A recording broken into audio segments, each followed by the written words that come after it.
All right, lesson 6 is on the distance formula.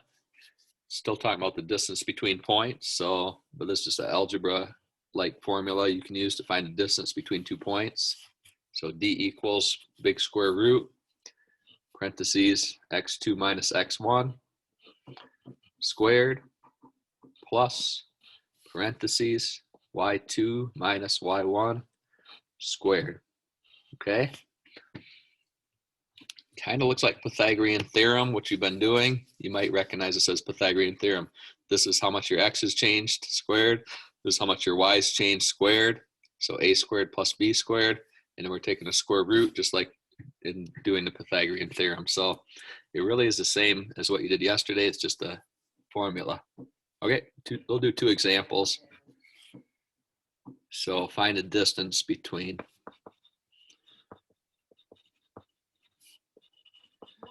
And what I'm going to have you guys do from now on is turn in a copy of your notes along with your assignment, so you can get points for doing your notes and points for doing your assignment. So make sure you take a picture of both the notes here that you can fill out and take a picture of your assignment, turn them both in as 2 separate pictures there under the assignment. You'll get points for doing both. All right, but here we go. J is at 2, 4, and K is at 5, 1.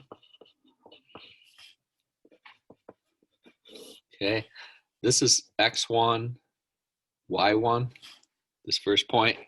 This is x2 and y2, the second point. Fill it into the formula. So it's x2 minus x1, which means 5 minus 2 squared. And then y2 minus y1 would be 1 minus 4 squared. That's a setup. Okay. So really 5 minus 2 is 3 squared. 1 minus 4 is negative 3 squared. 9, still got square root, plus negative times a negative, make sure is a positive. So 9 plus 9, which is 18. And then you're just going to plug in your calculator. Oops. You're going to plug in your calculator from there to figure out the approximate value. I'm going to say about equal to, because it's, not exactly, because we're going to round it. Okay, so find the square root button on your calculator. I'm getting 4.2. Just round to the nearest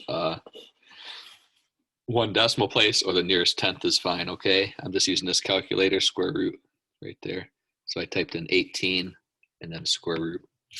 All right, let's do one more example. Find the length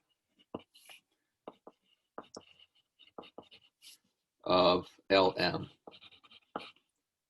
for these points. L is at negative 3, 5, and M is at 7, negative 1. So I'm throwing a few more negatives in here is all.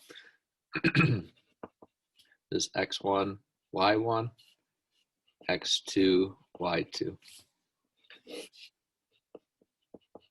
Just write down the formula again. Okay. So we're talking 7 minus negative 3. Be careful, minus a negative 3, plus negative 1 minus 5. Okay. So this is really 7 plus 3, right? 10. And then this is a negative 6. Okay, square root 100 plus negative times negative squared is a positive. Square root of 136. About equal to, and again, I'm just using this calculator here. Probably can't see it real good. I'm going to put in 136 square root 11.66. I'm just going to round to the nearest tenth. Can't really see it, but use a calculator on your Chromebook or a calculator on your phone. It's basically 11.7 to the nearest tenths. I mean, that is units. So basically, if I would graph these out, here and measure the distance between them, it'd be 11.7 units. Or if I would do Pythagorean theorem like we did the other day, and do it like this, go over and down, it would wind up being like over 100 and like up, I'm sorry, over 10 and up 6, it looks like. Down 6 actually, so it's going to be over 10 and down 6. So you can see this is basically just doing Pythagorean theorem. Okay.